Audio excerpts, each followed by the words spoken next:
नमस्कार मित्रांनो, मी आहे दीपक झेंडे. तुम्ही आज चोर भाऊ चॅनलवरती. आज आपण महाराष्ट्रातल्या निवडणूक 2024 विधानसभा 2024 नंतर रिझल्ट नंतर महाराष्ट्राची राजकारणातली काय स्थिती आहे ते आज आपण बघणार आहे या व्हिडिओमध्ये. व्हिडिओच्या शेवटपर्यंत थांबा. व्हिडिओला सुरुवात करायच्या अगोदर सगळ्यात मोठी गुड न्यूज ही आहे की आपलं अकाउंट ऑलमोस्ट 1.5 करोड लोकांच्यापर्यंत पोहोचलेलं आहे. जर तुम्ही चॅनलला सबस्क्राईब केलं तर मलाही नक्कीच आनंद होईल आणि माझं चॅनल ग्रो व्हायला सगळ्यात मोठा सपोर्ट होईल. तुमचा यामध्ये एका रुपयाचाही लॉस होणार नाही. माझ्या व्हिडिओला लाईक आणि कमेंटही करत जावा, जेणेकरून तो माझा फायदा होईल, तुमचं विदाऊट कोणतंही नुकसान. चला तर मग सुरू करूया. सगळ्यांना माहिती आहे की निवडणूक 2024 नंतर महायुतीनं महाविकास आघाडीचा अख्खा सुपडा साफ केला आहे. महायुतीनं एका बाजूला 235 जागा मिळवल्या असताना महाविकास आघाडीला 50 ही जागा मिळवता आलेल्या नाही आहेत. एवढंच काय, विरोधक पदासाठी बसायसाठी 28 जागा कुठल्याही पक्षाला सकट मिळवता आलेल्या नाही आहेत. माझ्या हातात दोन तुम्ही लिंबू, एवढं मोठं लिंबू, आणि या लिंबूचं आता करणार काय आहे तर तुम्ही विचार करा की निवडणूक तर लागले, निवडणुकीचा रिझल्ट लागलाय.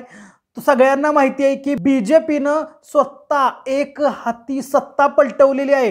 त्यांच्याबरोबर दुसरे असलेले ते म्हणजे एकनाथ शिंदे. निवडणुकीच्या अगोदर जे लाडका भाऊ, संपूर्ण महाराष्ट्रात फेमस झालेलं लाडकी बहिणीचा लाडका भाऊ, त्यामुळं एकनाथ शिंदे यांच्या शिवसेना शिंदे गटाला तब्बल 57 सीटा भेटलेल्या आहेत. तब्बल 57 सीटा शिंदेच्या शिवसेनेला भेटलेल्या आहेत. आणि तिसऱ्या बाजूला त्यांचा महायुतीचा तिसरा हात म्हणजे अजित पवार गटांचा 41 सीटा मिळवून आपली राजकारण, आपण घेतलेले निर्णय अजूनही शाबित आहेत हे दाखवून दिलेलं आहे.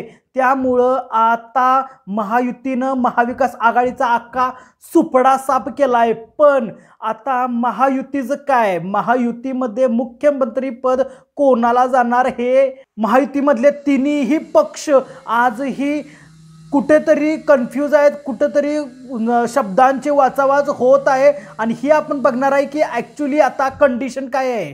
सगळ्यांना माहिती आहे की गेल्या पंचवार्षिकमध्ये शिंदेंनी बंड पुकारलं शिवसेनेविरुद्ध. जे आपले शिवसेना होती त्यांच्या विरुद्ध, आणि आपलं पक्ष, आपलं उमेदवार घेऊन ते गेले बीजेपीला जाऊन मिळाले. बीजेपीला जाऊन शिंदेंचा गट जाऊन मिळाला आणि त्या पद्धतीनं एकनाथ शिंदे साहेबांना मुख्यमंत्री पद भेटलेलं. 2024च्या निवडणुकीच्या शेवटच्या क्षणात त्यांनी असं काय करून दाखवलं की संपूर्ण महाराष्ट्रातली जनता आणि लाडक्या बहिणींची मतं त्यांनाच गेली. आणि याचा फायदा फक्त शिवसेना शिंदे गटाला नाही तर फडणवीसांच्या बीजेपीला आणि दुसऱ्या बाजूला राष्ट्रवादी काँग्रेस म्हणजे अजित पवार गटालाही गेलेले आहेत. आणि याचा फायदा मिळवून दिला तो म्हणजे एकनाथ शिंदे. लाडकी बहीण योजनेनं एवढी मोठी कमाल करून दाखवल्या. मुख्यमंत्री पद जाणार कुणाला हे सगळ्यात मोठं आव्हान होतं. पण आता 132 सीटा घेऊन मुख्यमंत्री स्वतः, सगळ्यांच्या म्हणण्यानुसार सगळ्यात असं मत आहे की फडणवीसच बनणार मुख्यमंत्री पद.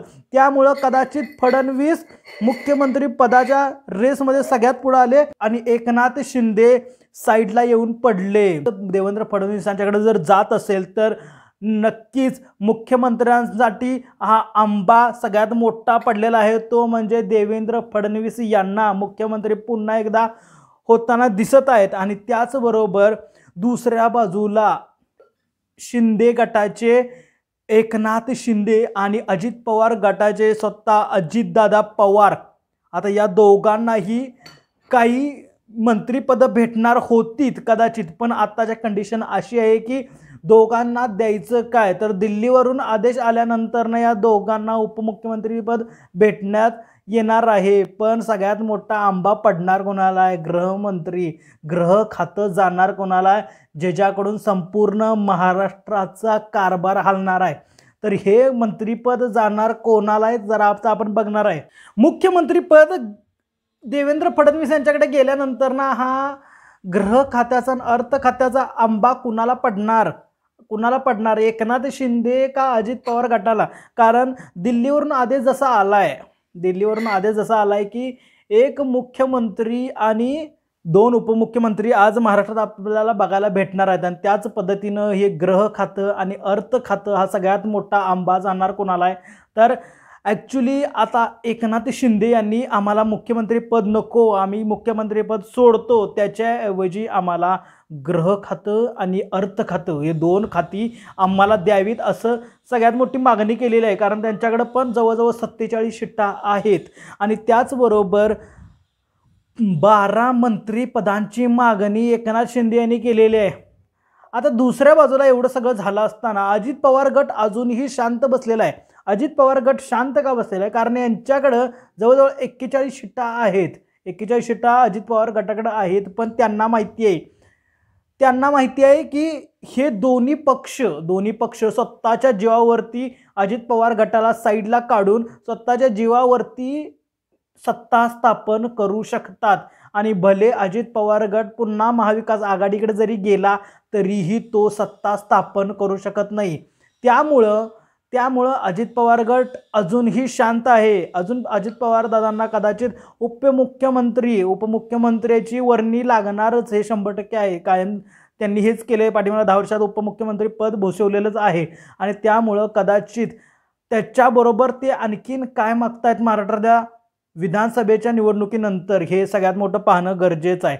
आणि दुसऱ्या बाजूला असलेले ते म्हणजे सगळ्यात मोठे डावखोर जातोय तो म्हणजे एकनाथ शिंदे यांच्याकडं, जे की गृह खातं, अर्थ खातं, त्याचबरोबर बरेचशी अशी 12 मंत्रिपदं हे एकनाथ शिंदे यांच्याकडे जात आहेत असं दिसतंय. आणि दुसऱ्या बाजूला देवेंद्र फडणवीस हे मुख्यमंत्री बनताना दिसत आहेत. अजित पवार गटाकडे काय येतंय, अजितदादा पवार गटाकडे काय येतंय हे पाहणं आज सगळ्यात मजेशीर आहे. चला तर मग नक्की भेटूया पुढल्या व्हिडिओमध्ये.